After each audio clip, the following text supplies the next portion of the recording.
कारण मी कालच बघितलं की डोनाल्ड ट्रम्पने म्हणे मोदींचं अभिनंदन केलं आहे पश्चिम बंगाल जिंकल्याबद्दल. भारतातलं एक संघराज्य, तिथे निवडणुका झाल्या, आमचा अंतर्गत विषय आहे आणि त्यासाठी डोनाल्ड ट्रम्पला एवढे कष्ट का घ्यायची गरज. मुळात ती बातमी भारतीय जनता पक्षानं खोटी बातमी पसरवली की डोनाल्ड ट्रम्पने अभिनंदन केलं. कशा करता? पश्चिम बंगाल जिंकल्याबद्दल, आसाम जिंकल्याबद्दल. त्याच्यामुळे आज आम्ही डोनाल्ड ट्रम्पला एक इन्फॉर्मेशन दिलेली आहे एक्स पोस्टवर, त्यांना आम्ही टॅग केलं आहे की कोणत्या परिस्थितीमध्ये भारतातली लोकशाही शेवटचे आचके देते हे आम्ही सांगितलं. डोनाल्ड ट्रम्पला काय काम नाही का?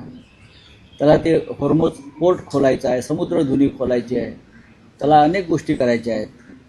आणि भारतामधल्या ग्रामपंचायत निवडणुका, जिल्हा परिषद निवडणुका, बरं, आणि महानगरपालिका निवडणुकात मोदी जिंकले म्हणून तिथून अभिनंदन करताय. काय खेळ चाललाय, काय गंमत चालली आहे सगळी बाबा.